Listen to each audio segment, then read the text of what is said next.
Okay, welcome to the next chapter of the Appellate Court Legacy Project.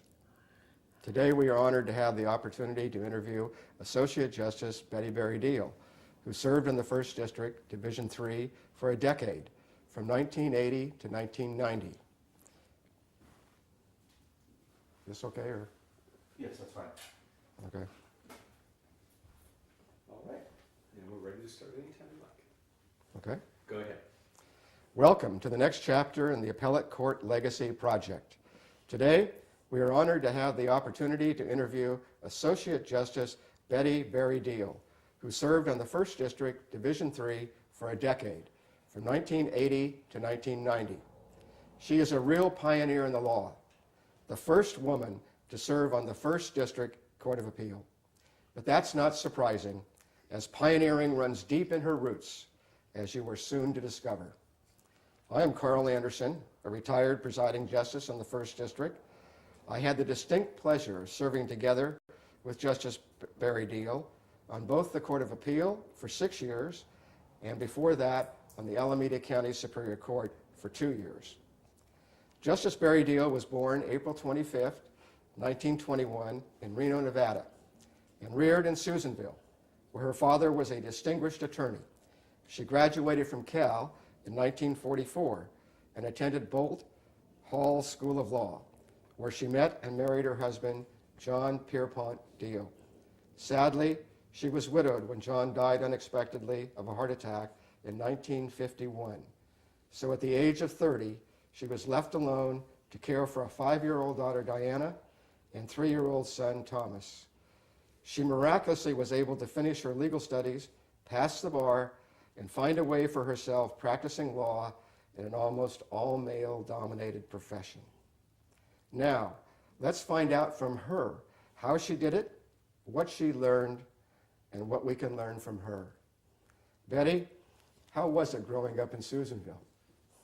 Oh, Carl, it was a very, very great childhood. Susanville is a small town in Lassen County, which is adjacent to Reno, and it was very small while I was growing up. The town was probably only 2,000 or 3,000 people. It was situated in the head of Honey Lake Valley. On the south side were the Sierra Nevadas with 8,000-foot peaks. On the north side was the beginning of the Great Winnemucca Plateau, which was dry and sagebrush. To the east was the Great Lahontan Desert of Nevada, part of the Winnemucca Plateau. The nearest town to the north was Alturas, 108 miles away. Nearest town to the south was Quincy, 60 miles. Nearest town to the east was Reno, about 100 miles, and the nearest town to Red Bluff was about 100 miles. So what did you do as a teenager for excitement? Oh, well, it was pretty much local. We didn't have cars much then, and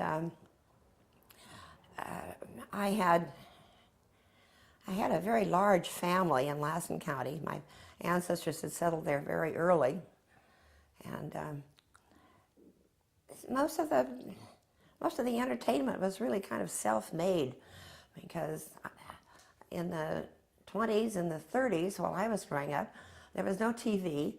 Radio reception was terrible. There were no visiting arts or things like that.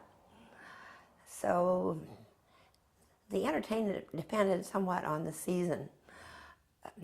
In the winter, we had skiing, school functions, and dancing. I loved dancing. And every Friday night, the school had a dance. And every Saturday night, the town had a dance in a hall about 13 miles out of town. The whole community went, kids, grandparents, etc.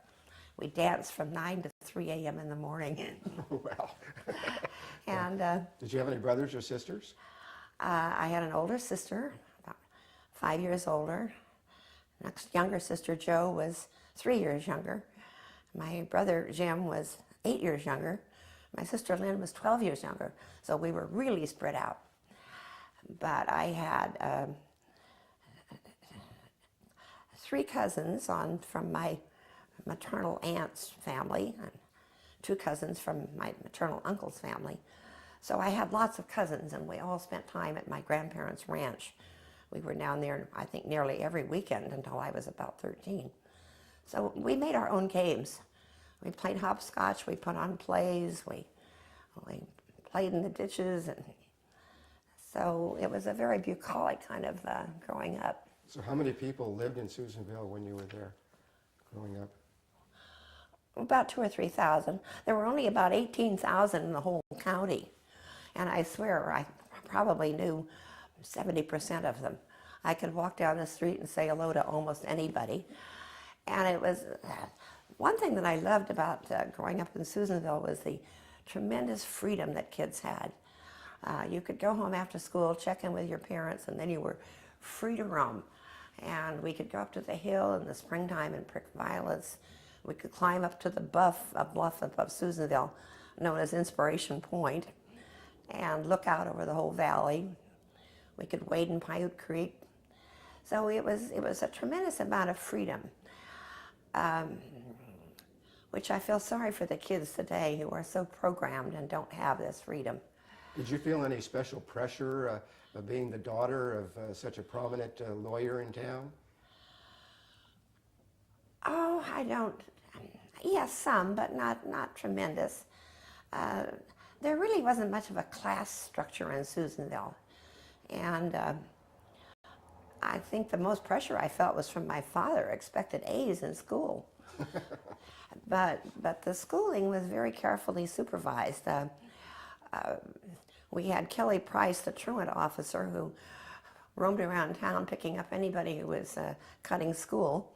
So pretty much it was taken seriously. And I don't think there was... My father was not into status. He was a very, very democratic man with a small d. As far as I know, he had absolutely no prejudices against religion or ethnic background. He just really had 3 prejudices. He disdained anybody who was lazy, dishonest, or didn't take care of his family. And beyond that, across the board, it was okay. So he would have been the first to object to sort of a class structure, I think.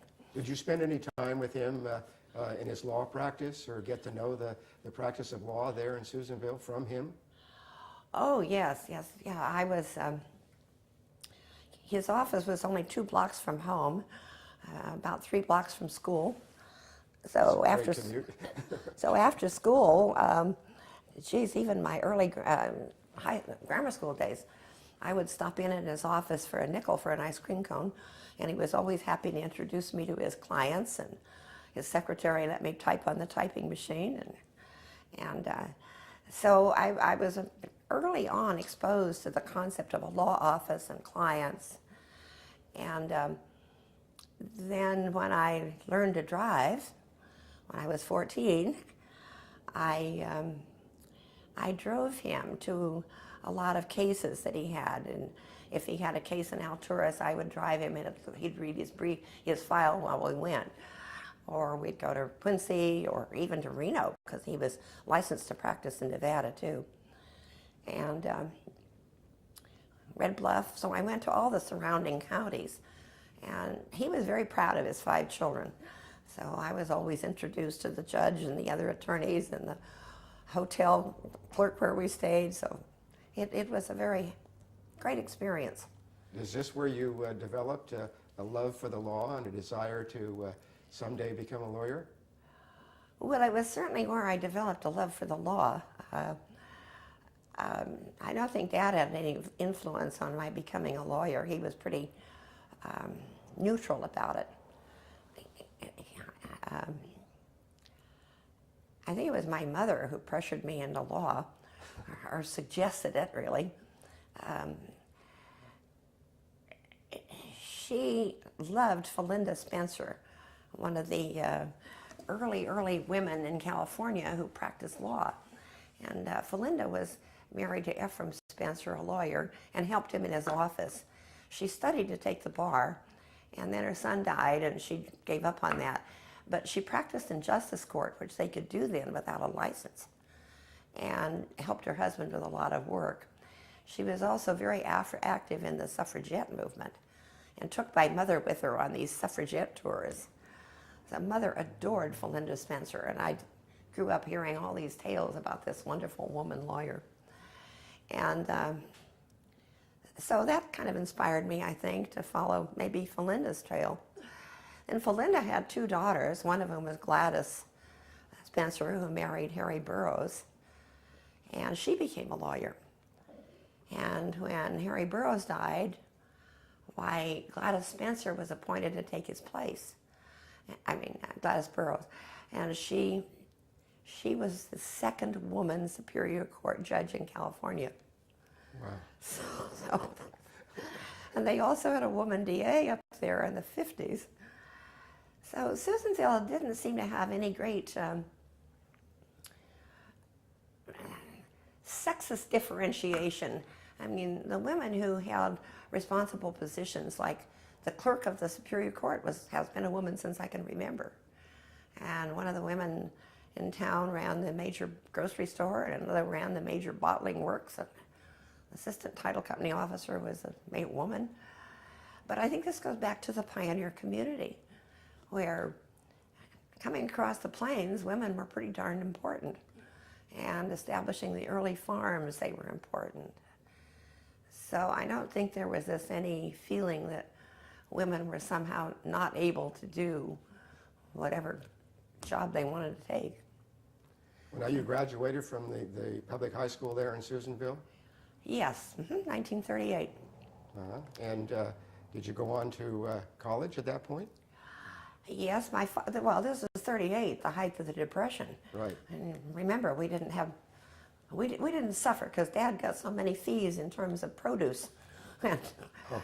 One Basque farmer regularly supplied us with lamb, so we ate well. But he gave me the option of going 4 years to the University of Nevada, or having 2 years in junior college and 2 years at Stanford, which I had dearly wanted to go to. And Dad thought he could get me reduced out-of-state tuition at Nevada because I'd been born in Nevada and I could live with my grandfather who was practicing law there. But I opted for the 2 years at junior college and 2 years at Stanford. The junior college consisted of 2 rooms in the high school gym and the use of the high school lab. I had 3 wonderful teachers. Don Butler, who had taught me in high school, also taught in junior college. Lyle Trabert, who taught English and literature in high school, also taught the courses in junior college. And Mary Hardy, who taught them in high school, also taught them in junior college. But so how many students were there in junior college? What? How many students did you have in junior college? Well, there were about 25 who were interested in letters and science, and half of those probably wanted to go on to college. Mm-hmm. But during the Depression, Roosevelt set up the CCC program, Civilian Conservation Corps, where they were pulling kids off the street and training them in the forestry service. Mm-hmm. So they brought in about 110 or 20 of the Forest Service boys to start up a forestry school in Lassen College. So that swelled the student body enrollment tremendously, but they were concentrating on forestry courses, which turned out to be rather interesting because when I took trigonometry, it was all based on how do you cut down a tree, what's the right... That's a good local application. It was a forestry application. But Don Butler taught chemistry, physics, and mathematics courses. So I took a lot of advanced chemistry courses and trig courses from him. And then I loaded up on history and English from Mary Hardy and Lyle Trabert. Did you ever make it to down on the farm to Stanford? Finally got there in my junior year. Mm-hmm. Wasn't a happy experience. I didn't enjoy Stanford. Well, partly it was a naive little country kid coming into a very sophisticated, wealthy school, and we hadn't been impressed with anything like a numbering system in the courses in junior college. So I knew nothing about the numbering system for upper and lower division courses. They gave me, I signed up as pre-legal at that point, so they gave me a law professor as my advisor. And I went in to see him, and he looked at me in dismay, like, she can't be serious. And so he said, well, you go take any course you want, and I'll sign your assignment slip. So you had already decided you wanted to be a lawyer before you went to Stanford then? Yes. So when did that revelation hit you? Oh, I think along about junior college. You know, I was still doing a lot of driving and work with my father. And I didn't want to be a teacher. And I couldn't think of anything else to be. I knew I would never make a nurse because I couldn't stand to fix a bloody finger or whatever. So when you were assigned this law professor, what was his reaction to you going into law? Were there other women at Stanford? No, I don't know that there were any women in law at Stanford at that point. Sandra Day O'Connor went there, but it was somewhat later. But he just looked dismayed and didn't say anything. He didn't encourage me, discourage me. I think he was thinking, I'm sure she'll drop out somewhere quickly.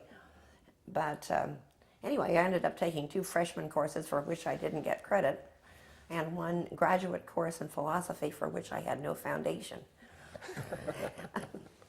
Is that because your unfamiliarity with the numbering system? And that's right. Yeah. Wow. So you didn't like Stanford, and you can't hold that against you. I disliked Stanford intensely. It was I went down with my mother's homemade wardrobe and ran into people with fur coats and high magnet wardrobes. It was over my head. I didn't like it. I went home in the end of the semester, the end of the school year, and said I'd never go back. And my mother said, well, you can't just sit here in Susanville. You've got to do something. And we fought all summer over whether I would go to teaching college. And I refused to be a teacher. So this was back in 1939 then, about? I went back in 40. 1940. I finished that one year at Stanford. Yeah. So I went back in June of 40. Mm-hmm. And after fighting with my mother, we decided that, okay, I'd go to business school. So they got me enrolled at Munson's Business School in San Francisco. My mother found me housing at the Mary Elizabeth Inn on Bush Street. It was run by some Methodist ladies. What my dear mother didn't know was that it was in the heart of the red light district. Sally Stanford's house was just a block up the street. The famous madam from San Francisco. But I loved the Munson's Business School. And the Mary Elizabeth was a real antidote to my ego deflation at Stanford. There were about 70 girls there. Many of them were orphans. They were working as secretaries, clerks, whatever. And they were a great bunch of girls. And boy, they had made it on their own. So I felt really, really happy in that group. I liked it. I did extremely well in business school. Loved shorthand, loved typing. And then Pearl Harbor happened on December 7th, 41. I can remember it like yesterday. Is that right? Yeah. And where were you when the when I was staying all night in Oakland with my mother's college roommate and her husband. And I'll never forget coming down for breakfast, and Harry met me saying, "We've been attacked at Pearl Harbor." And he had been a World War I veteran, so he just couldn't believe that this had happened. And we were glued to the radio all day after that. So the Red Cross went into real emergency action. They set up field headquarters at the Presidio. And I guess along about in February or so, the field director called the Munson Business School and said he desperately needed a secretary. So the president of the school called me in and said that I hadn't finished the course, but if I would agree to do it at night, he would send me out for the job because I was the best qualified. So I went out and started working at the Red Cross. Initially, they put me at the Fort Scott, and that was one field director in a room off the local chapel, and the other room held the chapel's assistant, who was so shy he could barely say good morning. At lunchtime meant going across the parade grounds with the soldiers taking great delight in saluting me, and I never knew, you know. So how long were you with the Red Cross then? Oh, I was with the Red Cross a long time. I went back to the field director's office, and I asked for a transfer back, so Francis Taylor, the field director, took me back there. And I ended up acting as sort of a floater. When they had any emergency in one place or another, that's where I'd go. And I'll never forget the one experience that was awesome. When the survivors of the Yorktown came into Treasure Island, they sent me over there to help do the paperwork. And I never did understand why the Red Cross was arranging this rest and recreation rather than the military itself. But the Red Cross processed all this. And I'll never forget those young guys coming in with burns and in a state of sort of a zombie state. It was quite a shock for me. It was fascinating work. Living in San Francisco during World War II was exhilarating, exciting. Where was your desire to go to law school at this point? Oh, it had gone down the drain. I had completely forgotten about it. You completely forgotten about that? Yeah. Given it up? Well, it just seemed like, you know, I only had 3 years of college. I was now an established secretary. So that was okay. I had a way of earning a good living. So you were prepared then to make a career out of the Red Cross? I mean, that's where you were headed? No, I was prepared to make a career out of just being a secretary. And then we had the field director hired a bunch of social workers. A few of them were old-time social workers who knew what they were doing. But there were 3 or 4 that were brought in only because they had a college education. They had to have an A.B. to be a field director. I mean, to be one of the social workers. So Charlie Ross, one of the social workers, was totally unqualified. And when he sent the wrong man to South Carolina to see his ill mother, the field director called me in and said I should supervise everything he did. Be sure to double check it. And it finally dawned on me, Charlie, with 4 years of college, was earning $350, and I, with 3 years of college, was earning $135. Maybe it was time to go back and get my college degree. So I was with Red Cross, I guess, about 2 years before I went back to Cal.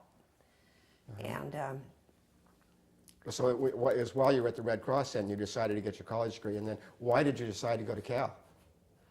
Oh, I didn't want to go to Stanford. And Cal was the next best choice. Also, it was cheap. God, we paid practically nothing, $15 a semester, I think, back then. Okay, you were there during the war then, and you graduated in 1944, is that right? Right. So you had how many years at Cal then? 2 years? Just 1 year. Just 1 year? Just one year. Well, actually, you see, I had gone to UC Extension classes at night when I was living in San Francisco. Okay. So I had picked up almost enough units to graduate, but I had to have a year's residency. And my father's objection to Cal as being a hotbed of communism Back then. back then, so had dissipated. He was happy to pay for Cal tuition rather than Stanford.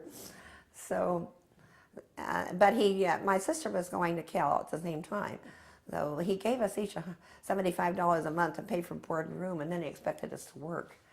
So I got a job working for Professor Harper, who turned out to be my advisor. And he was wonderful. He taught history, but he also was a partner of Walter Carpenetti, because Dr. Harper was also a lawyer, and he was a partner with Dr. Carpenetti. Walter Carpenetti in San Francisco in a law firm. So I ended up doing everything for Dr. Harper. I did research, listing cargo on colonial ships for his book on colonial economics in the early years. I went over to San Francisco and worked as a secretary in the law office, babysit his twin children. But it was a great year, and he was very supportive and very helpful. So what did you do then when you graduated? Well, I'd taken a class in social psychology from Ralph Gundlach, who had been fired from University of Washington for being a communist. And he got me a job with two labor lawyers in San Francisco, Anderson and Resner. So I worked for them for 2 months as a secretary while their secretary took a vacation. And that was a good experience. I was going to say, Dr. Harper was a wonderful man, but he was the worst dictator that I've ever run into. He would do a few sentences, and then he'd back up and say, strike that, and go back and put in something here, and then he'd go back. And by the time I got through, my stenographic pad looked like chicken scratches because I was in and out changing things. George Anderson was a totally different kind of a dictator. He came one day and tossed some names and dates on my desk and said, type up a divorce complaint. And that was a new experience. So I was sitting there kind of confused when Herb Resner came to my aid and brought me a file that looked like it was a complaint that I could copy.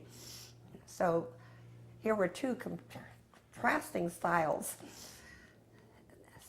After 2 months with them, I went up and worked for my father for a month to give his secretary a break. And that was a wonderful experience. Dad turned out to be the best dictator you could ever imagine. He could start in, he could keep his mind going, he dictated at exactly the right pace, and I could take dictation all day from him. He was also very patient. He explained all the documents, he explained jurats and affidavits, and so that was a good month. And then I started law school in June of '44. So you just had the summer vacation then, and basically... Well, see, law school was all mixed up during World War II. Yeah. They had decided to do a speed-up program of 2 years only, straight through. And my husband's class was the only one that completed that speed-up program. And they started us out with that in June of '44. And they finished 1 year of 3 semesters and then decided it was too hard on the professors. Not to mention Not the the students. Right. So, so I started in June of '44. And in the meantime, I had a problem finding a place to live because in my senior year, I had lived at Epworth Hall, which is a Methodist boarding school for girls, which was great, except one other girl and I, in our liberal communist days, passed around a petition among the other girls in this hall to allow African Americans to live there. And the manager of the hall called me in and said she thought I was really out of place for doing that, and if they were any admitted, she'd put them in with me. And I said, fine. And then she didn't renew my contract for the next year. Oh, that's the reward. Well, you entered law school in September then of 1944. Mm-hmm. And when did you graduate from law school? 1952. 1952. So that was about 6 years later. When did you take the bar? 8 years later. 8 years later. And what happened during those years? Why did it take so long from entering law school until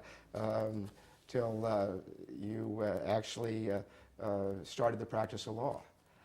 And I know that you were married and you had children, and unfortunately John died, but maybe you can explain what was going on over this extended legal studies career. It's very hard to explain it very shortly, Al. Carl, it was so So chaotic. Actually, I started law school in 44 and I finally passed the bar in 55. Only took me 11 years. 11 years, yeah. And the first 3 years were uneventful. I went straight through other than having problems finding housing regularly. And then we had the summer of 45 off. So back to Susanville I went and worked for my father, his secretary took time off. Then I started in the fall of, 45 for my 4th semester. And John and I were married not long after the semester started. He had just passed the California and Nevada bars, so started looking for a job. Most of the law firms around weren't hiring anybody because they were waiting for the veterans to return, the 45, you know. Mm-hmm. And so I started in my 4th semester, and then when finals came around in February, I guess, or March, I was pregnant with my first child and too nauseous to take the exams. So I postponed those and went back and made them up later. And then John found some employment opportunities out of the community. So in May, we moved away from Berkeley. Mm-hmm. And ended up in Salt Lake City. Our son Tom was born during that 4-year interim. And then in 1949, I guess it was, he had an opportunity to apply for a job with the East Bay Municipal Utility Company in Oakland. So he applied for that and got it. And we were both very, very happy to move back to Berkeley because we hadn't liked these other places too well. And so we rented a house the first year, and I went to summer school, took a few classes.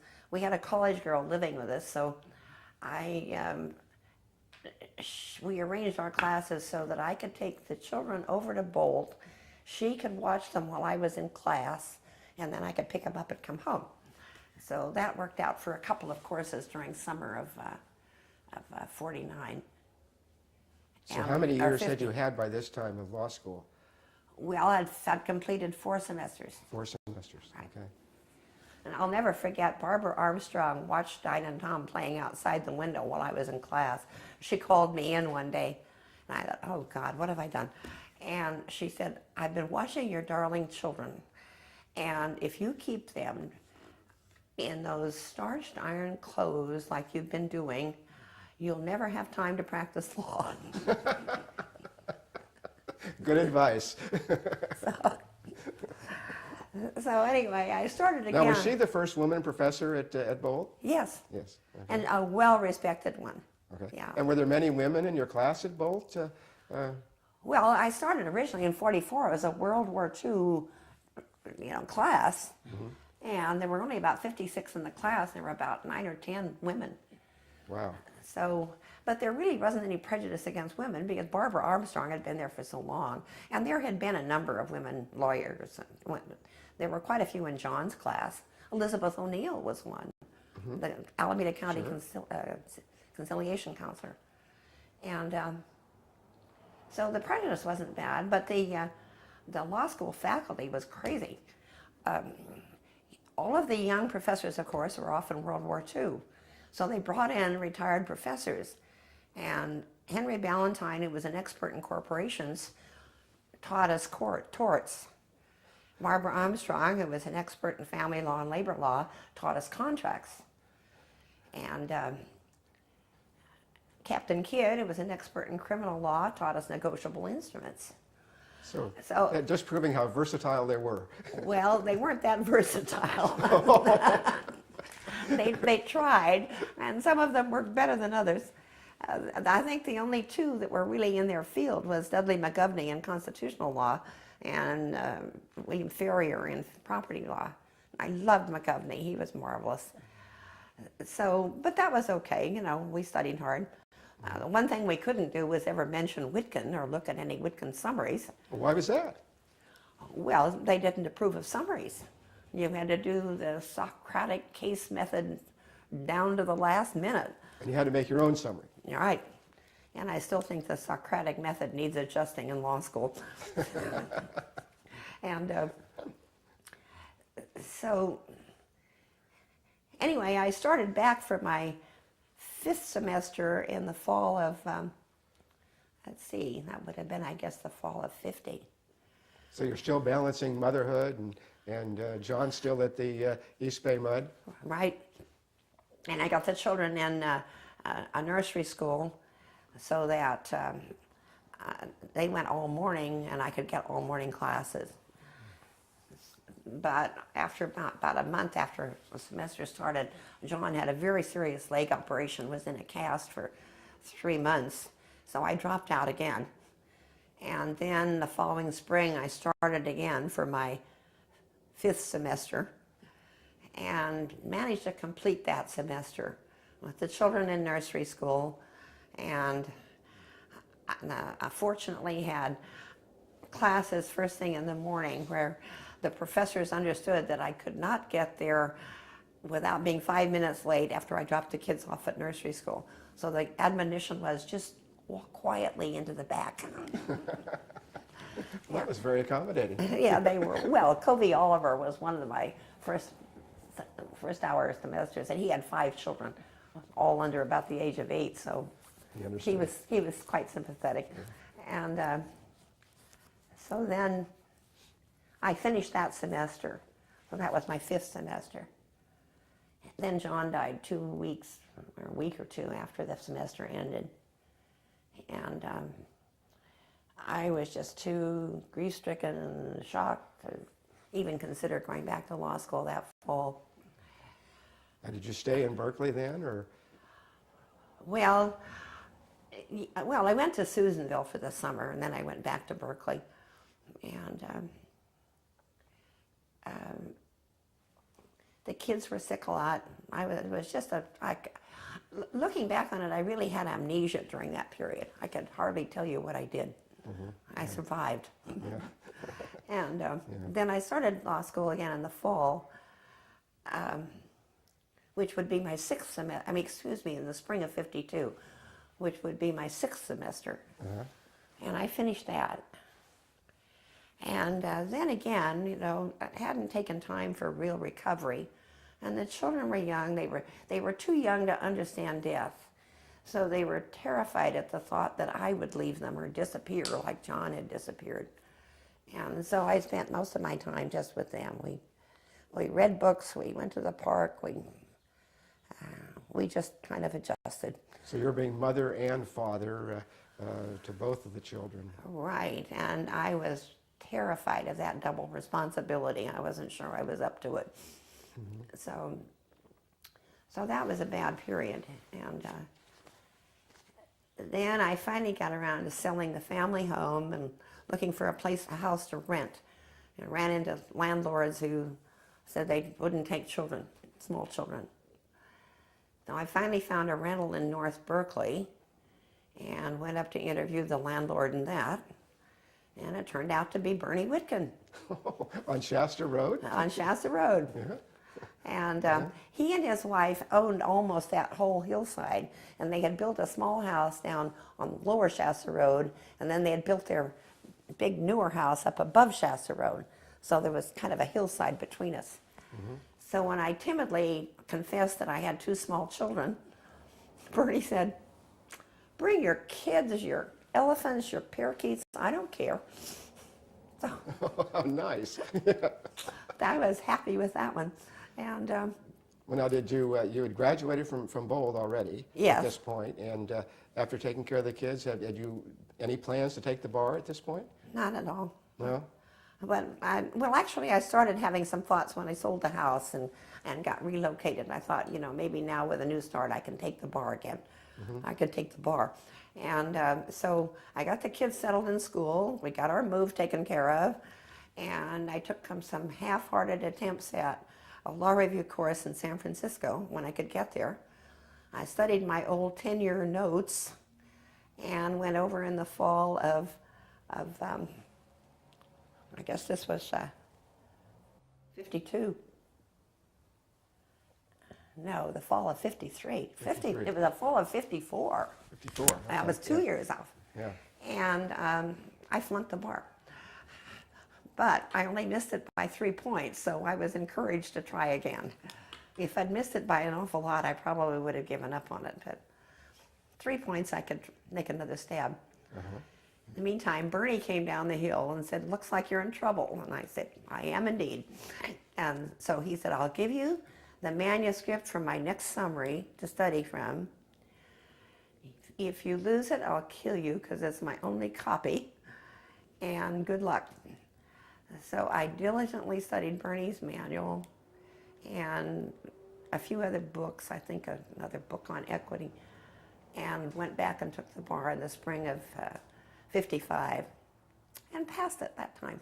Congratulations. Yes. Well, that's really I made it. serendipity to have a landlord that turns out to be Bernie Whitkin. I know.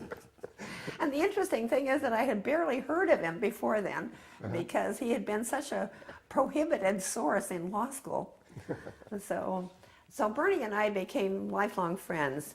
We both left a garden. We met out on the hillside, and I watered his plants on the lower part of the hill, and we just had a good time together. Then his first wife divorced him, so Bernie needed hand-holding, so I spent a lot of hand-holding at that period. We just were forever friends after that. What did you think about now that you're past the bar and you have your ticket, actually getting out there and being a lawyer? Well, I went home as usual, to Susanville, and the kids needed a vacation, so my father had a ranch out there with horses on it. So I went home for a time, not knowing where I was going in law. And Dad tried to get me started in practice.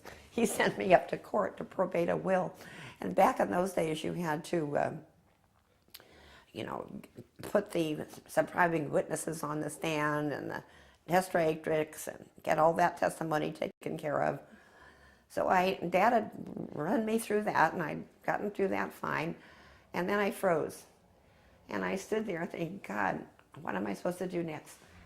And Judge Curler, who was a very sympathetic man, had known me for years since I was a kid, looked down and he said, "Counsel may present the will now." Oh, that's what I'm supposed to do. Pretty good cue. So I've always remembered that when I was a judge, that when young lawyers froze and needed some help, do it in such a way that it looks like it was their idea. Save their face with their client. That's neat. So that was a good lesson. And then I was very tempted to stay in Susanville and practice law with my father, and I would love to have done that. But my mother was an overly motherly type who would have been very much inclined to run my life. And I decided that was not a good idea, so I went back to Berkeley.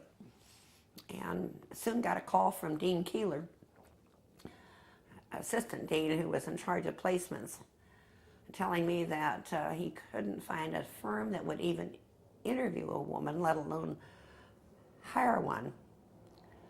And that was really my first brush with prejudice of the women in law. That's the first time you ever realized that there would be a problem? Yes, Yeah. It really was. Because it never occurred to me that if I once found an opening, that would be okay. But, you had to find somebody who had an opening. That's probably you're living in Susanville where everybody was accepted for what they were. You think that? Right, yeah. Yeah. Mm-hmm. Mm-hmm. And I wouldn't have had any problem practicing in Susanville. It would have made no difference. And But these firms are San Francisco firms, then that well, the whole dean East was- Bay firms. East Bay, and yeah. The whole East Bay, there were no firms that would take a woman. So what happened? What'd you do? well, actually, I kind of went into a real post-depression, post-grief depression. I was known as delayed grieving. I started psychotherapy and was kind of floundering around, didn't know what I was going to do. And Nancy Nye, whose husband George and I was a public defender at the time, suggested that I volunteer at the public defender's office. So I did that. George assigned me to Martin Pulich, who was wonderful. He let me tag along after him, and George said, "Don't expect Martin to be polite. He's not going to open doors for you." And sure enough, he slammed the door the first time I tagged along after him. Almost hit me in the face. But he was wonderful about explaining things and giving me opportunities. And he once arranged with a defendant up on the 9th floor of the courthouse to have me go interview him. And I'm sure that Martin had talked to the guy ahead of time. So I took up my little pad and got all the proper notes. When I left, the man said, "And lady, don't leave your purse around like that because I could have taken everything out of it." So. And you're still wondering today why he didn't. Well, I'm sure that he had been, prepped by Martin, who became friends with a lot of his revolving defendants. And but Dinah developed strep throat and needed to have a tonsillectomy, and I realized that the public defender's office was just too pressured to be able to take proper care of my children. So, and also, I don't think I was a very good public defender. So. Well, and you're doing this all pro bono. Oh yeah, sure. Yeah, yeah. So, I know that the few clients they gave me, I couldn't get very aroused and excited about defending them. So then Keeler called and said there was an opening at continuing education of the bar. Would I be interested in that job? And sure, it's a job. It seemed like a second-rate law job, but anyway, it was someplace to land. So I interviewed, and Felix hired me as a legal editor. Now, this is Felix Strumpf. Felix Stumpf. Yeah. And was he the first director of the CEB? he was the first one. He really dreamed up the idea of CEB. Mm-hmm. He said there is so much legal lore and experience locked in lawyers' files and in their brains that we should try to extract this and get it organized for the benefit of beginning lawyers or lawyers who want to go into specialties. So Did he collaborate with Bernie Wicken at all in this? No, not at that time. Not at that time. No, this was Felix's dream, and he was really excited and energetic about it. He started out putting his first book together. I think it was, I can't remember, probate law, I think. Then he hired Wilma Horowitz as an editor, and so I was the second one he hired. I knew nothing about legal editing. In fact, I wasn't even a very good writer. And Felix patiently worked with explaining what they were trying to do and what he expected of writing. He wanted to get rid of all legalisms. No whereases or wheretofores or heretofores or any of that. He wanted it to be straight, good English that people could understand quickly. And he stressed that every single chapter had to answer how, why, where, when, and what. You've got to answer all those things in everything you do. So sort of sounds like journalism. well, it was. And then he hired. He didn't hire them. He didn't pay them anything. He got lawyers all over the state to write special chapters. Like somebody who did probate law to write a chapter on estate administrations. Somebody who did tort law to write a chapter on torts. So his aim was to put out 2 books a year with 2 series of lectures. And so that's what he expected us to do. He, Wilma, and me, and 2 secretaries. Okay, so this was 1955, 56? Well, it was beginning of 56. 56, Right. okay. And you were, do you remember how much were you getting paid for this point? You were getting paid. Oh, it was $350 a month. Okay, yeah. Better than nothing. Well, that lasted pretty well then at those days, huh? Well, when the rent was $150, it wasn't too lavish. Yeah. Okay, so how long did you stay at CEB? Oh, I was there until 1963. Okay. I worked on about 15 books. And Felix was wonderful about, you know, adjusting, adaptability of time. His wife had left him, and he had 4 little kids, 4 little boys. And Marge, our other secretary, was divorced and had 2 kids. So between Marge and Felix and me, we had 8 little kids.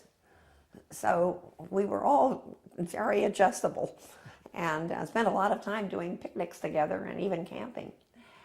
So Felix was very, very understanding about my taking time off for brownie meetings or Halloween parades, as long as I got the work in. We needed to get 2 books a year finished, which meant we had to get galley proof in, page proof in to the UC printers on time. So as long as I got my work in on time, I could adjust the day to fit the children. So it was a very good job for that period of raising children. And So then after, in 63 then, you left CEB? right, at that point, Dinah and Tom were teenagers. I tried to hire somebody to supervise, and also CEB was becoming more difficult to be adaptable in because Felix had hired a lot more people. And I realized that when they saw me, I was the assistant managing editor, when they saw me taking time off, they thought they could. And the only problem was they didn't work at night, so like I did. Yeah. So I realized that I had to be more consistent with regular hours at the court. And but the children really needed more supervision, and I guess I was getting burned out with CEB. I'd finished 2 years on the 16-page family law volume, and I was a supervisor and ended up writing about 50% of it.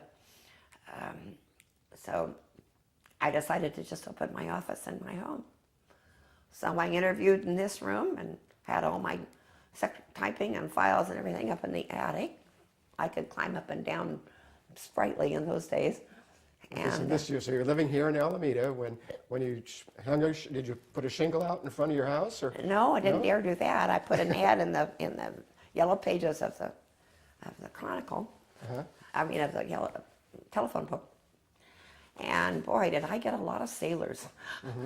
Yeah. Alameda, on the naval station, they came by the droves, mainly with landlord problems or domestic problems. And then I also got a strange group of professional men who wanted estate plans drawn up. And it was sort of like a woman was not as intimidating as a man. So I got clients that way. I got a load of men who called me who wanted me to represent them on statutory rape or regular rape charges, thinking that a woman would be better on this. I declined all those. And So that time with the public defender's office didn't help you out in Not a practicing bit, criminal no. law? No? And How was that working here, practicing law right here in this room with your children? well, it worked fine. They got to be very good at answering the phone, opening the door, and you know, most of the clients came while they were in high school, so it worked out fine. It was interesting. I had George Nicholson, who was now on the Court of Appeal up in Sacramento.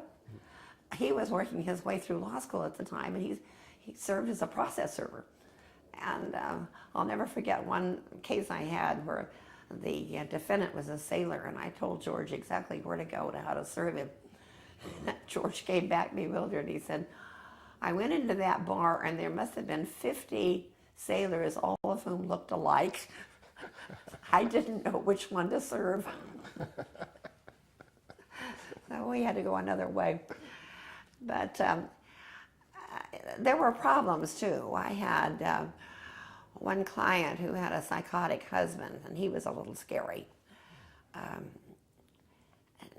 Did that bother you with the children in the house here and this kind of a client? Yes, it did. I had, never forget one case, a guy actually who had come to me, but I decided that he was a weirdo, although he didn't ever appear to be violent, as the husband of the woman did. But he was strange. And I told Tom never to let anybody in at night. So I was upstairs in my bathrobe, and Tom answered the door, and here was this man. And Tom said he was sorry, but I'd have to come back at regular hours. And he said, well, I just thought I'd leave a note for the attorney. If you get me a pencil, I can leave a note. So Tom went to get a pencil, and the guy walks in. How'd you get rid of him? I came down in my bathrobe and ordered him out of the house and told him not ever to come at night again. And I didn't see much of him. He minded? He minded? Well? Yes, he did on that one, because I was pretty mad. And then anyway, about that time, Dinah went off to college.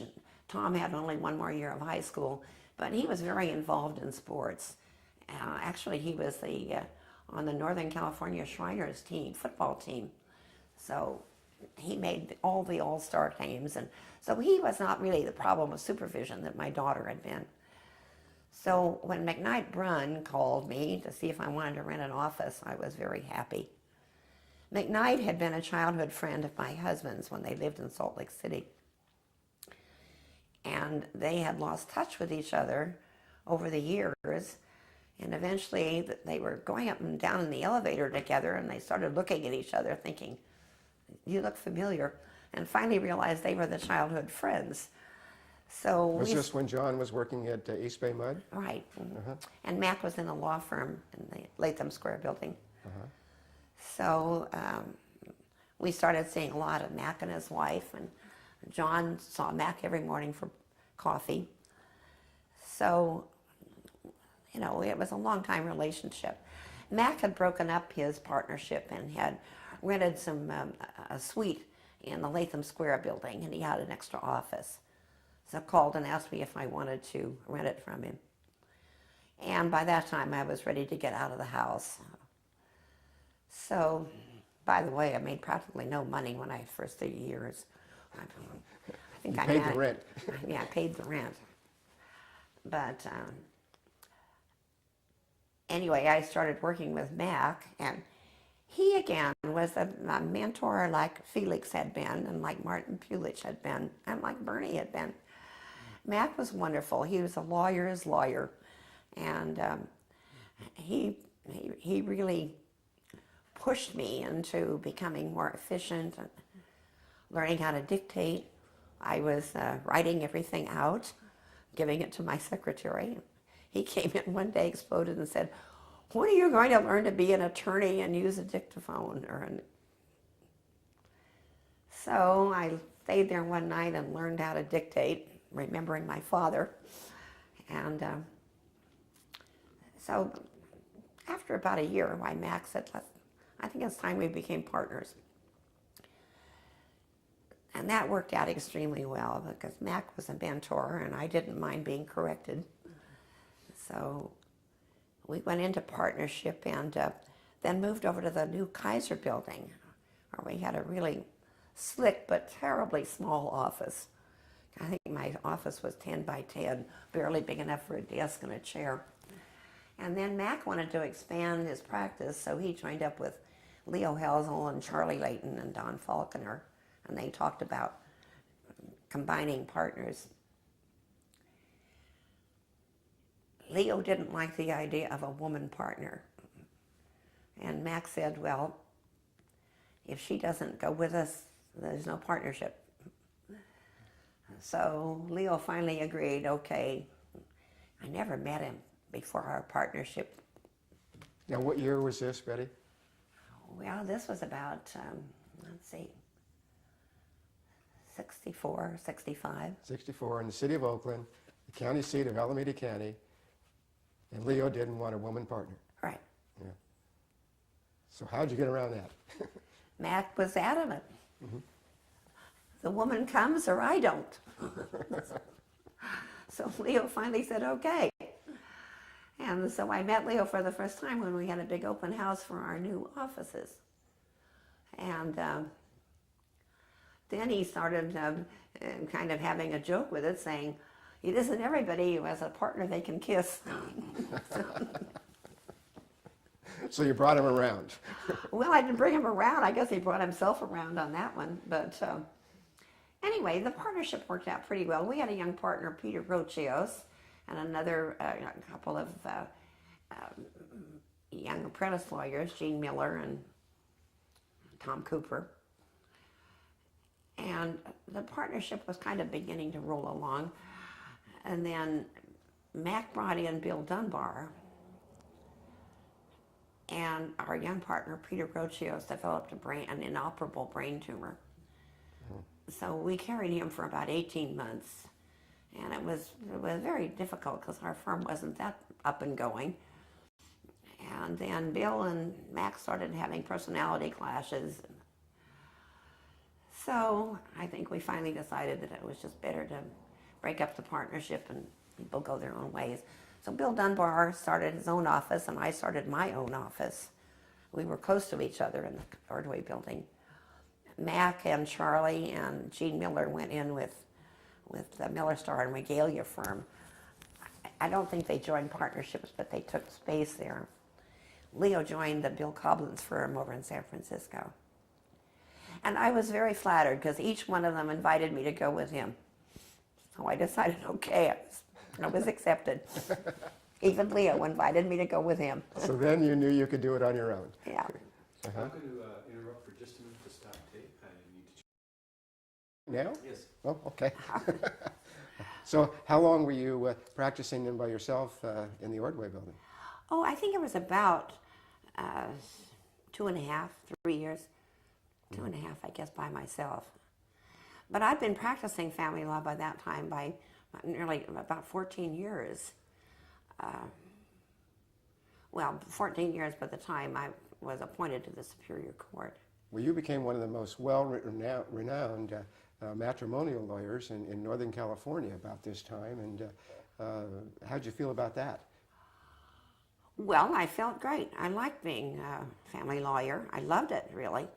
I enjoyed the practice. I enjoyed the clients, and I even learned to enjoy the trials. I learned early on that if you're afraid of a trial, you never can work out a good negotiated settlement. You know, so that you've got to be willing to say, "I'll be at the courthouse," and that took a bit of learning. I'll never forget one of the early trials I had in front of old Judge Richard Chamberlain. I don't know whether you remember him. I remember. Yeah. He was a wonderful man and very dignified. And I represented the husband in a custody case, and Lou Van Boy represented the wife. And we were both novices. Neither of us had practiced very long. So in the course of before long after the trial started, Chamberlain said, "Will counsel please approach the bench?" We did. He said, "Mr. Van Bloy, if you don't quit mumbling, and Mrs. Deal, if you can't speak up so I can hear you, I'm going to have to end this trial right now." So we both went back admonished and did better. So we learned with that kind of thing. I think it probably took me about 3 years to really learn how to be comfortable in a trial. Mm-hmm. And after that, I realized it was mainly a matter of preparation, knowing your client, knowing what to expect. So I did quite a bit of trial work, and I really enjoyed the practice. Well, you ended up in the Superior Court in Alameda County. How did that happen, and how long were you practicing solo at the Ordway building before that happened? When I was solo in the Ordway building, only about 2.5, 3 years, I think, exact time. And 2 or 3 friends had urged me to apply for the judgeship. And I'd been reluctant to do it because I just didn't think it was a possibility. And finally, after about 3 or 4 months of thinking about it, I put it in an application. Didn't think it was going anywhere. Why not? Well, Cecil Mossbacker, the only woman on the Superior Court in Alameda County, had resigned. No, I guess she was. I don't remember when she resigned. Just before I was appointed in '75. 75.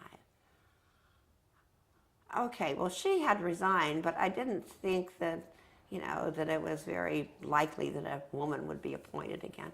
And if so, would it be me? So I didn't think too much about it.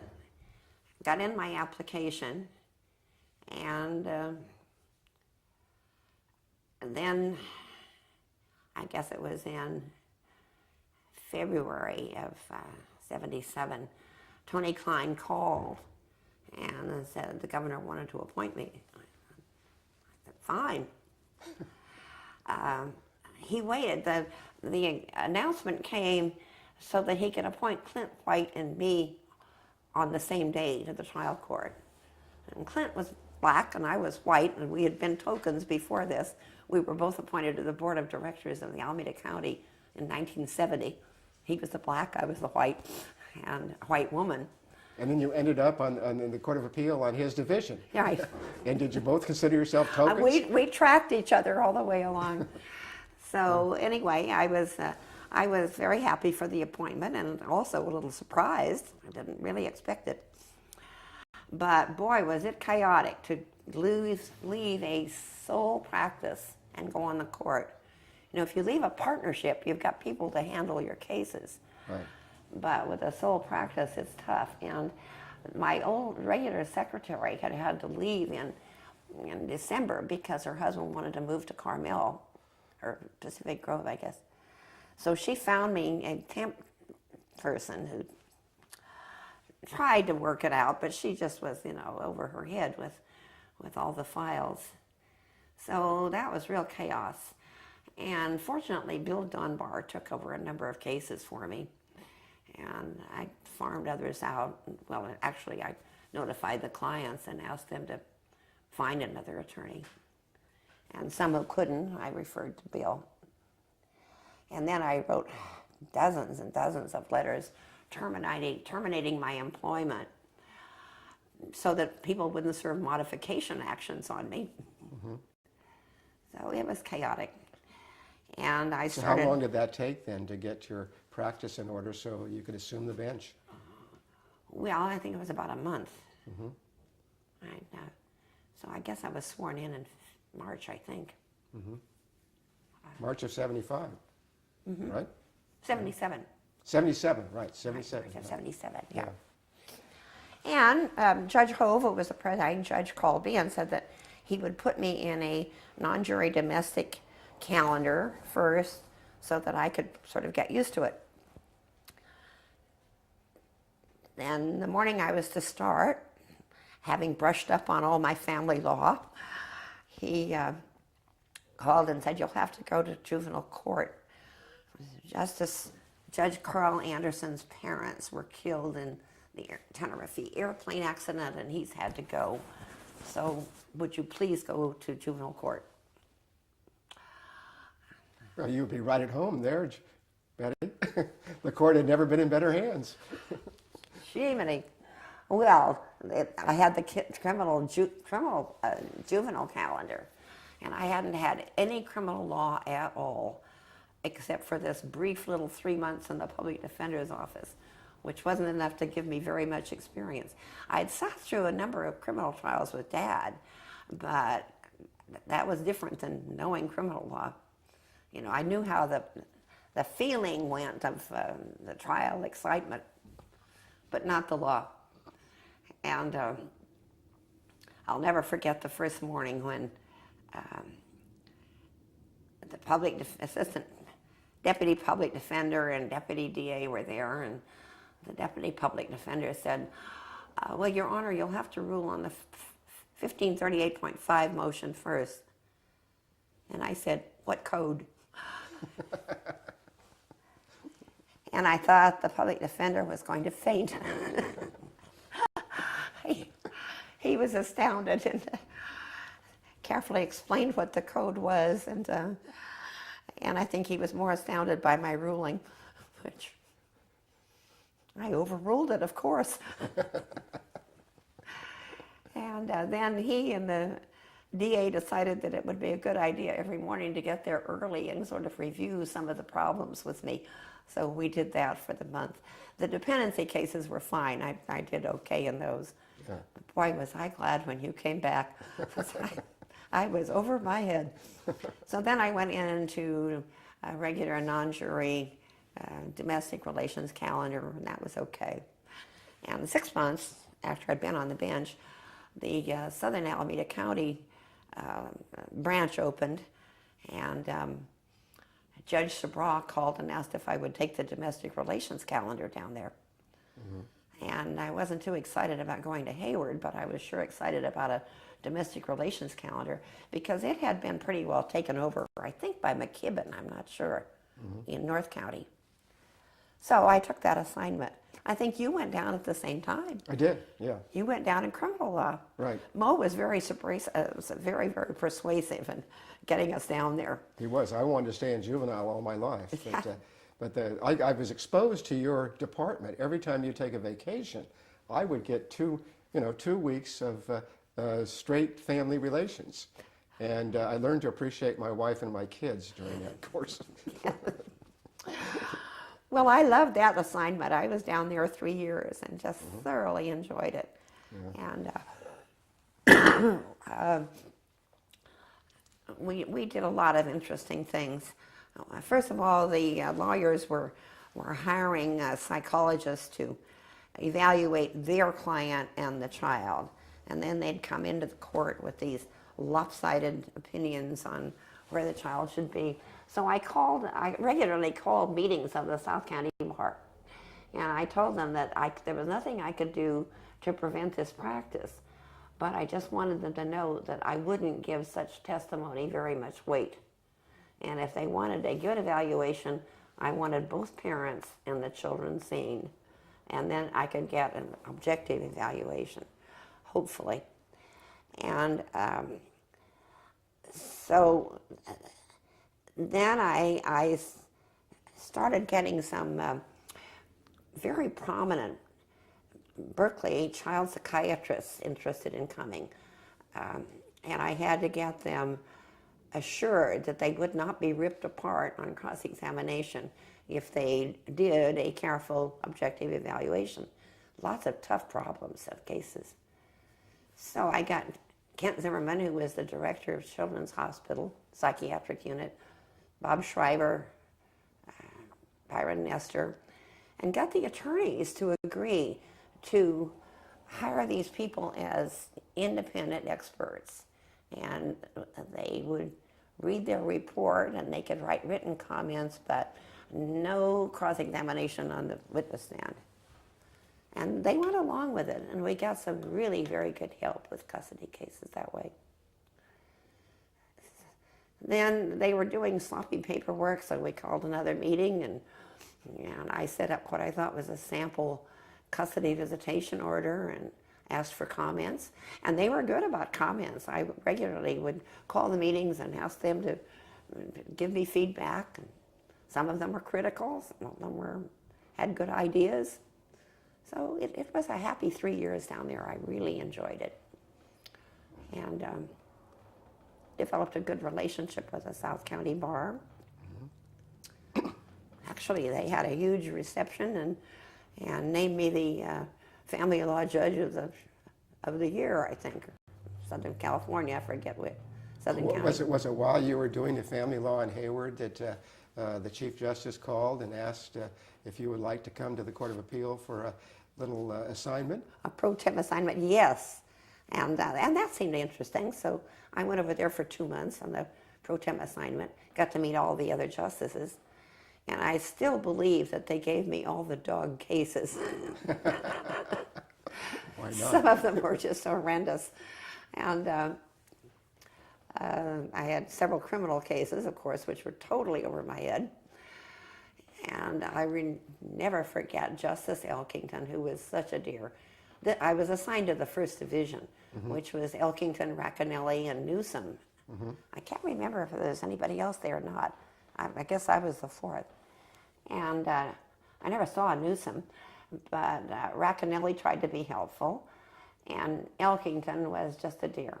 And he saw my floundering in criminal law and offered to assist. And he was amazing. He could reach up and pull down a book and say, "This case will help you." It was just, he had them all memorized. So.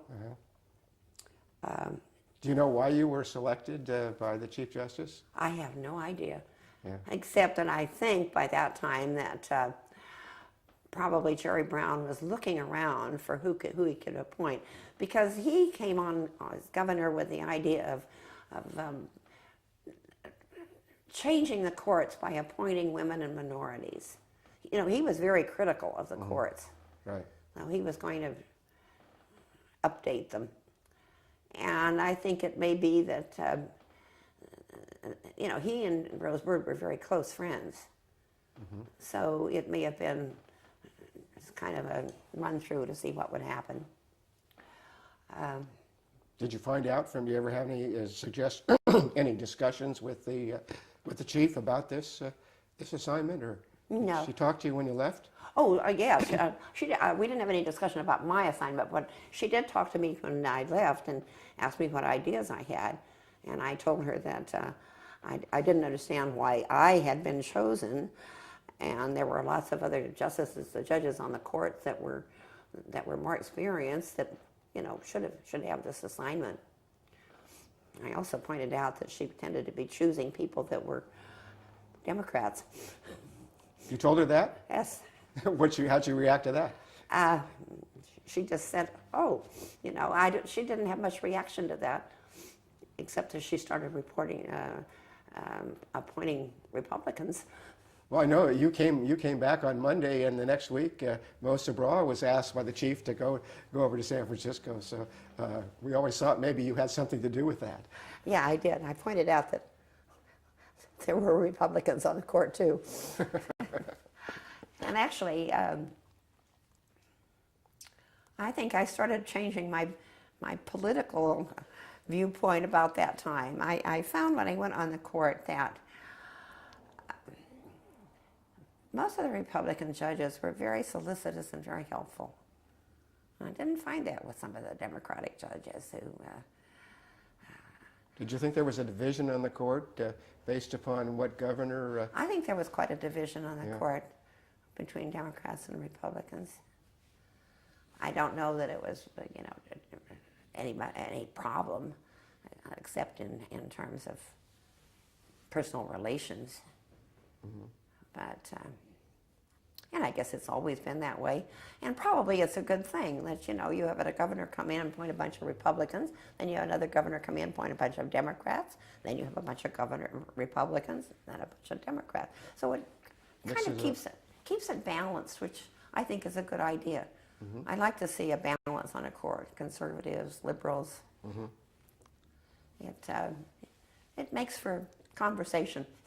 So how long were you back on the Superior Court from your tour in San Francisco at the Court of Appeal before the governor called and asked you to make it permanent? Oh, I think it was 2 years. The governor never called me. Oh. No. Tony Klein called and asked how I would like to be appointed to the Appellate Court, or would I like to be, and I said no. And my experience there was not that great. And he said, "Well, will you think about it?" And I said, "Yeah, I'll think about it." And he said, "Well, I'll call you back in 24 hours. I said, "Okay." And I told George Phillips, and I think maybe Mo Sabra, one or two others. And George really urged me. He said, "If you don't take this, you may never get this chance again. It's a wonderful opportunity. You've got to take it." The only negative vote was my son, who said he just didn't think I'd be as happy there. And he thought I was just really, really happy on the family law court, which I was. So when Tony Klein called the next day and asked if I had decided that I'd like the appointment, I said, "Well, yeah, okay."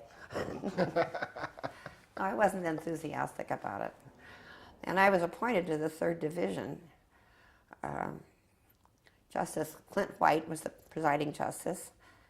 Sidney Feinberg and Jim Scott were the associate justices.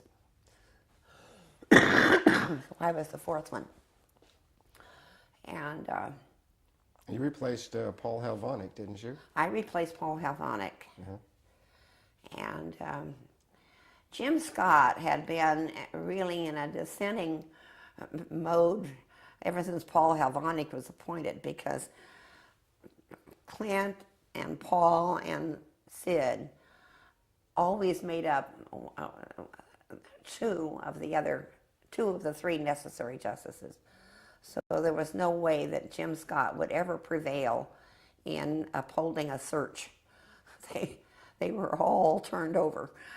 And Jim. So this is only in criminal law that. This in criminal law, yeah, yeah. yeah. And Jim had written dissents. And so he assumed that if I was appointed to replace Paul Halvonig, I would be his female counterpart. So he was very aloof and didn't want too much to do with me because he thought, oh God, here comes another round of dissents. So the confirmation hearing was really strange. Rosebird was there, of course, and Deukmejian, and Wake Taylor, who was the third. He was the senior judge. In the first district, yeah. My son and sister went with me. A woman from the Women Lawyers of Alameda County and Queens Bench appeared to speak a few words. There was no opposition, and that was it. And I was confirmed. Unanimously. Yes. And Deukmejian looked at me puzzled like, who in the world are you? But I had known Wakefield Taylor before because one day when I was in trial practice, I got a call from the secretary came in and said, Justice Taylor of the Appellate Court would like to speak with you. And my first thought was, oh my God, I've done something wrong. Turned out that Wake had discovered that I was related to the Hardens and researching the Harden family, which he had learned from Mark Harden, an attorney in Oakland. And he wanted to tell me that he had some things on that he could add because his great-grandfather, Dr. Harris, had married the sister of my great-grandfather. And they had come across the plains together, and his family had been closely associated with the Harden family for years. And he said, I think that makes us kissing cousins. How had he heard about you? Because you've been studying genealogy Oh, I'd been as doing a hobby genealogy for years. And there yeah. was an attorney, Mark Harden, in Oakland that I knew was of my Harden family. Turned out he was my father's second cousin. And I walked up to him one day, and Mark thought, oh my, here's a nice young woman approaching me. And then when I said, I'm interested in family history, he went, oh. He said, I do not like searching family history. I don't care anything about it. If you come up to my office, I'll give you the file of everything I have on it. So he gave me a minimum kind of file. But he apparently did run into Wake Taylor and tell him that I was looking for the Hardens and gave him my number, I guess. So this is what was the time span between you had this conversation with Justice Taylor and your confirmation hearing? Oh, probably a couple of years. Mm-hmm. Yeah. So it was interesting to have Wake there. And as I recall dimly, I think maybe Clint White and Sid Feinberg came over to the confirmation hearing. Jim Scott did not. Mm-hmm. So back we go. How was it you and Jim, because you became very fast friends when I was appointed over there, you were bosom buddies. Oh, I know. And Jim tells a very distorted, funny story about how we became friends. We were in a writ conference, and he claims that I, again, looked up and said, what's this 1538.5 motion all about? And then I said, I just don't think it's a very common sense motion. And Jim looked at me like, oh, I may have some help on this court. So I really was a liberal, a conservative on criminal matters, much to Clint's disappointment.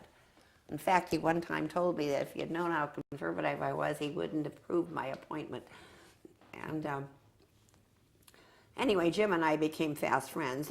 He was raised in Yuba County with kind of pioneer ancestors, and I was raised in Lassen County with pioneers. So we had very similar backgrounds. And we just meshed on a lot of ideas. He dissented occasionally on some of my cases, and I dissented on his. But it didn't bother you? Didn't bother me. Didn't bother him. Yeah. Actually, it never bothered me to have a dissent. Mm-hmm. I learned that at CEB, that it's just a matter of a difference of ideas. And difference of ideas are great. Well, didn't you have a problem with some professor at CEB that didn't like your editing or something? That's what really got me tuned to this problem of dissent. I regularly did heavy editing on a lot of the lawyers' manuscripts because most of them were pretty bad. But this professor from UCLA who wrote on community property, I guess prided himself on his writing ability, but the manuscript didn't use, very clean-cut language like Felix wanted. We tended to use verbose legal language, and it didn't fit the style of the CEP handbook. So I edited it fairly heavily and sent it back to him. I didn't change it anywhere near as much as I did most of them. But he wrote me the most scathing letter in the world you could have. And I wrote back defending myself, saying that I had really followed Fowler's modern English usage. And he wrote back saying, well, why don't you read a bit of Mencken? H.L. Mencken? You're reading the wrong books. and he had some other scathing words for me. And I was almost in tears when Felix came in and said, hey, it's just a difference in ideas. He's not attacking you personally. He doesn't even know you. So I never really was offended by dissents or different ideas after that. It's a good thing. So you learned how to be criticized and accept it and move on. Yeah, right. Great.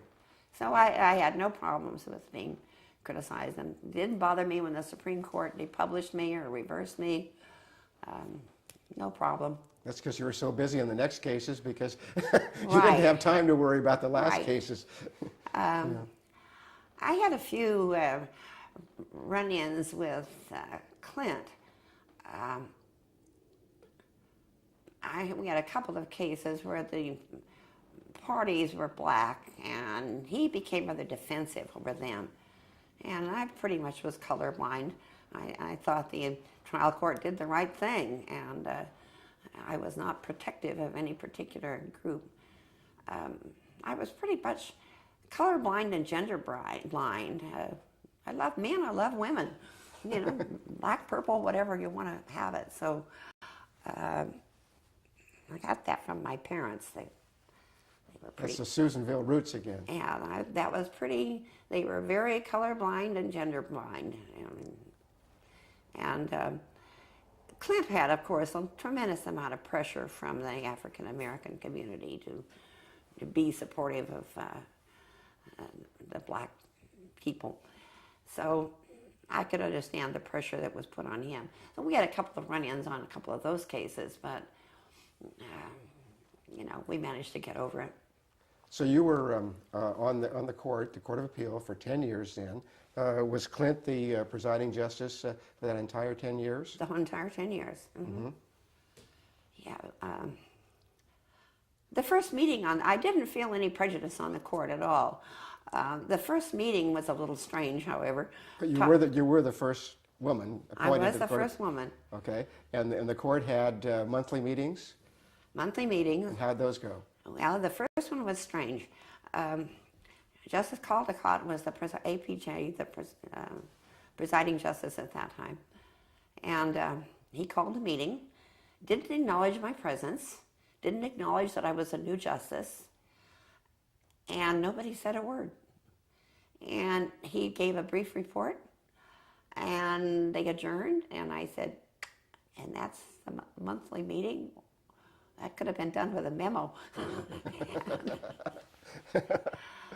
And then after that, when Justice Racanelli took over, I don't know whether it was Justice Caldecott that was inhibiting or my presence that was inhibiting. Whatever it was quiet. Nobody said a word. And then when Justice Racanelli took over, why, it seemed to me as though the meetings were livelier. Everybody took part and expressed a lot of opinions.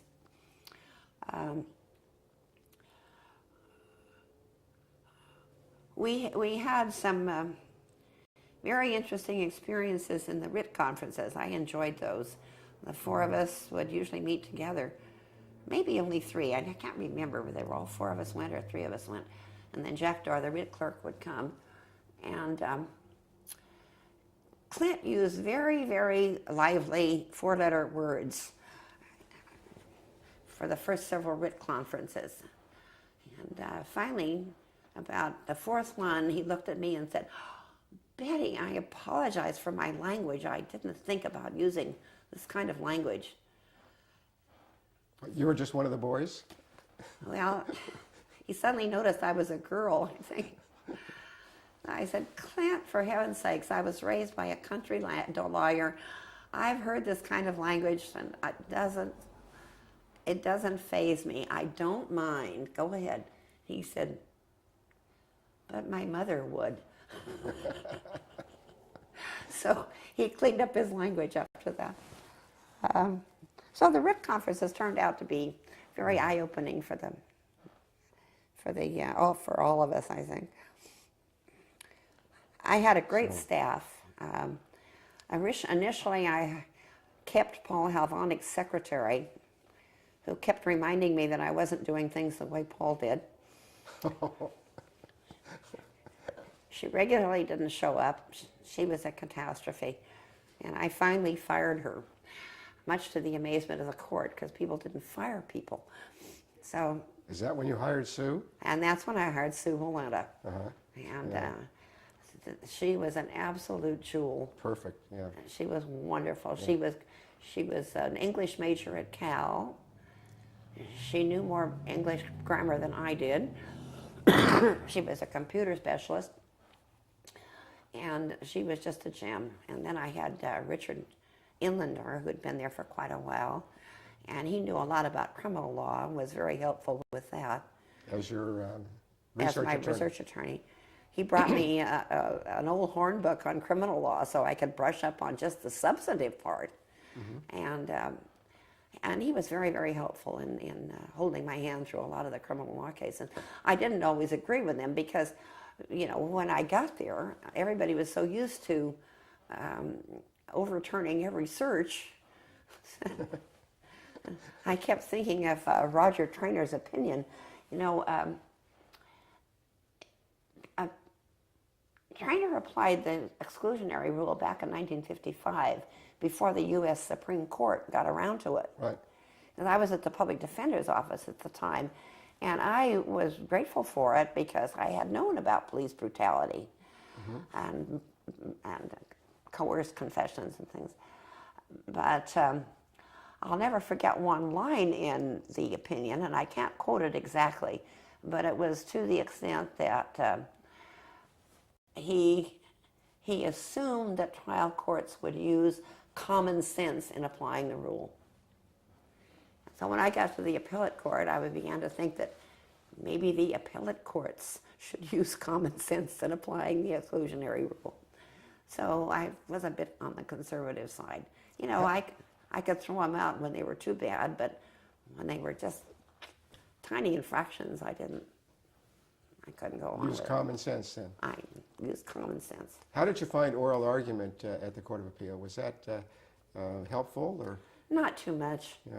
You know, if they really wrote good briefs and set them out well, and if they, in oral argument, appeared mainly to say, you know, do you need any explanation or any argument on any point, I'll be glad to go through that. But when they just came in and meandered all over their briefs again, which weren't too good to begin with, it wasn't helpful at all. Peter Davis of the Crosby Heafy firm was the ideal appellate court lawyer. He wrote very good, very concise briefs and came to court well prepared and made a few opening statements and then asked for questions. And that was the approach. But we didn't have very many appellate specialist lawyers. We had a lot of lawyers and even some pro pers, who didn't, on the whole, write very good briefs. So it didn't help to have them just go through the brief again at oral argument. Did you discourage oral argument in certain cases? No. We encouraged lawyers to argue what they wanted to. There was we tried to limit them to 20 or 30 minutes after a while, because some of them would want to go on for hours. But you never knew when you were going to get a good argument. I'll never forget one labor law case where this woman, allegedly an attorney, came in and sort of ribbons in her hair and looking like she was a farm girl. And I thought, maybe she's just a client. But when the case was called, she got up to argue. And she made one of the best arguments I ever heard. And she looked as though she was the housekeeper's assistant. A little cotton dress and ribbons in her hair. But so you never knew when you were going to be surprised by an oral argument. Some of them were quite good. But did you participate in the organization of the court or the administration of the court when you were there? How was that under Justice Racanelli? Oh, it was good. He had monthly meetings, and of course it was not long after I was there that somebody alerted Racanelli to the fact that our caseload was just growing and growing and growing, and all the justices on the other divisions were expected to write 4 opinions a month, and for some reason or other, our 3rd division wrote 5 opinions a month, but that wasn't enough to even halfway cut into the caseload. So Justice Racanelli called an all-court meeting, the law clerks, the secretaries, the justices, everybody. And I think we held it at, I don't know, some big hall at the Presidio. Fort Mason? Fort Mason, how was that? Right. You were there? No, I wasn't there. That was before I got there. Oh.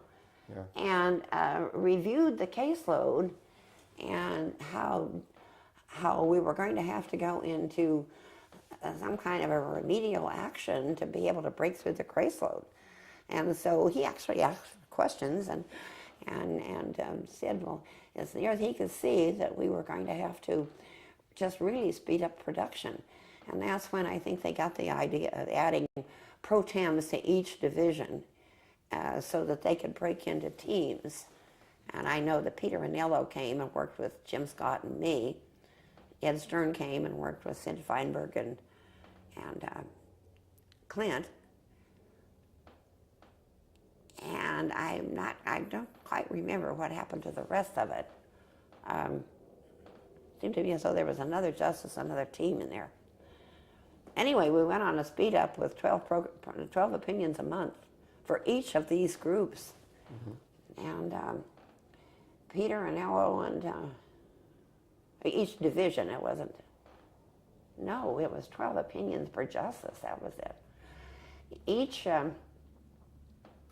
Each team just worked furiously to work up the backlog.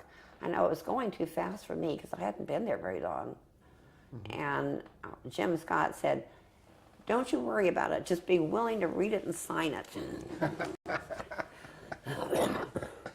So I don't think I carried my weight on that, but he and Peter Anello really pushed out a lot of opinions. Do you remember what Wake Taylor's attitude was at this conference you had at Fort Mason? Do you remember that? I don't remember that, no. I don't remember Wake being there. I don't know when Wake retired. I'm not sure.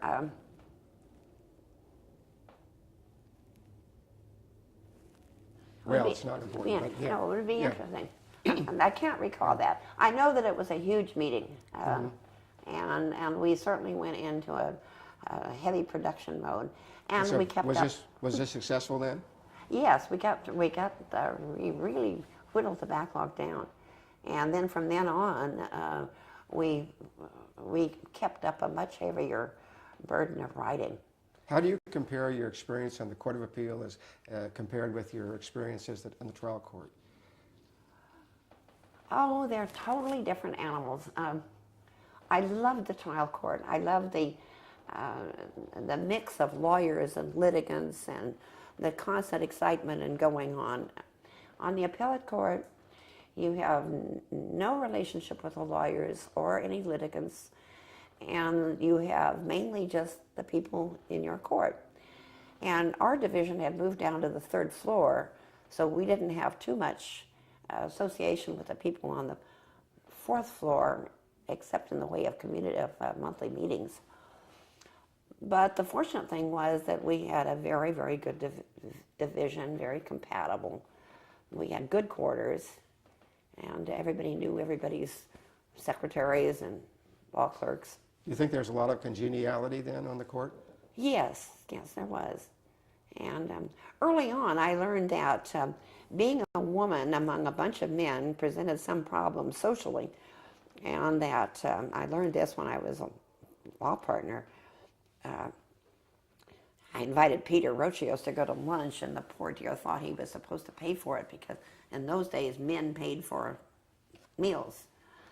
So I knew on the Court of Appeal that if I was going to go to lunch, I was going to have to get people beyond this. I've got to pay for the woman's lunch. And did you? I sure did. First of all, I started inviting people to go to the cafeteria, which obviously you have to pay for your own as you go through. And I got Sid Feinberg doing that and a few others. And they got comfortable with my paying. And then I started organizing lunches. And we got a lot of great lunches. We went over to the Culinary Academy. I'd call in the morning and see who was interested in going to lunch. And then Wade Taylor came over about once a month after he retired. So we walked down to Sears to have lunch with him. And I was so diligent about setting up lunch that they ended up making me the collegiality chairman. You had that all set by the time I got there, I remember, because you were very partial to linen napkins. Yes.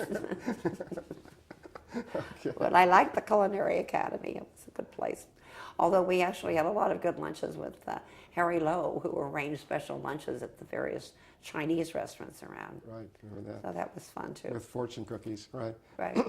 So, Betty, you retired in 1990, that's 16 years ago. Yes. How have you been occupying yourself since retirement? Well, I love gardening, so I've done that. And then I have 6 grandchildren and 2 great-grandchildren. I spend a lot of time with family. And then I've been working on genealogy, writing family histories. And that has been exciting. I had 4 sets of great-grandparents, 3 who came by covered wagon, 1 who came by the Isthmus of Panama. So I got interested in how and why did these people come. And I traced them way back. And finally I got interested in the whole idea of American history and why these people moved around and why did they do one thing rather than another. Well, you found a special connection with Daniel Boone, didn't you? Oh, yes. My mother descended from Daniel Boone's younger brother, Edward. And, I swear that 10% of the American population is related to the Boone family. So I joined the Boone Family Association and go to their biennial reunions. Went to one in Lexington, Kentucky, and one in North Carolina. And they're fun. I've met a lot of Boone relatives. And even discovered that some of the people in Susanville were Boones. We didn't know it about each other. Uh-huh. So I've done some research work for them. They've got a lot of people researching, and I've done some special projects on searching out bits on them. But right now I'm writing a history of the Stickney Hall Edwards family who came to Lassen County early on. And the Hall part of it is supposed to be written by a 91-year-old cousin, and I can't get her going on her great-grandmother. Maybe you could do it orally. So, Well, isn't the center of genealogy in Salt Lake City? I mean, doesn't every genealogist have to end up there at some point studying and researching? Oh, well, no. Actually, the biggest collection of genealogical material in the world is in Salt Lake City. They, of course, have it somehow or other, genealogy is connected with their religion. And I guess it's mainly they're trying to get everybody baptized before they get to heaven. And I'm not sure I understand exactly why. But anyway, I laud them for their huge collection of genealogy. And I've worked with the local family history center of the church, and everybody's welcome to go up there. You know, there's one up near the temple in Oakland. And there are family history centers all over the United States where people can go. But I did the kind of thing where I was interested early, so I interviewed all of the old relatives of my parents and got all of their information down. And then I went to courthouses and cemeteries, and I traveled some. I went back to Missouri and Illinois, got some basic court records back there. So I've been collecting this kind of stuff for 30 years during vacations. And while I was on the trial court in Hayward, it was easy to stop at the LDS Center on the way home. So I did that often. So you've had this hobby then since when? Well, actually, I think it really developed in about 1970. My father's cousin was an old maid who went to Kentucky and Missouri and interviewed really old ancestors. These would be people like my great-great aunts. And she had a lot of notes. When she died, she left all of her notes to me, all of her pictures, most of which were unlabeled. And the notes were almost illegible. And this was in 1958, she left me everything. In 1970, my father had just died, my second husband developed leukemia, my young partner was dying, and I was just in a tailspin. So I got out Amy's box of notes and started trying to go through them because I got pneumonia. The doctor told me I had to stay home. That's why I got the notes going. And I got fascinated with what she'd written down as much as I could understand. And I guess that really started me because it kept me from thinking about all these other things. And so it was a good way of just going off on a different cloud. Well, you've been very busy since retirement. I see all the boxes around here, and it's not quite finished yet. No, it's not. I've still got 20 families to go. Well, But Betty, it's been such fun because I've been watching, I've gotten interested in migration and American history, and I kind of liken the migration of my great-grandparents who came from Missouri to escape the Civil War, and not too unlike the migration of the Iraqi middle class to escape their war. So it's the same concept that keeps rising. Yeah. well, you've had a long and distinguished career, and thinking back on your entire life as a lawyer, as a persevering law student, as a mother and father to your children, your time in the trial court, and then ending up on the Court of Appeal, the second most important court in the state of California. Do you have a feeling about what we did and what we do on the appellate court has any significance in the practice of law in California? Well, I've thought about that some, Carl, and I sometimes wondered whether we weren't just clearing the brush so that the Supreme Court could handle the trees. And feeling as though maybe that wasn't that important. And my son brought me up short on that. He's an attorney for Chevron. And he said, Mother, the appellate decisions are the meat and bones of the trial lawyer's practice. They are what's really important because we're constantly looking to them and applying them. So I got to rethinking and realized that some of my opinions were really effective and some important. So I felt good about it. Well, Betty, your career is fascinating. Your perseverance through law school and getting your degree and your passing the bar, amazing. Your excellence as a judge and a jurist have really been an inspiration for us all. I consider myself very fortunate to have worked with you. Thank you, Carl. And I consider myself fortunate for having been your colleague for so many years. Thanks. I think we're through.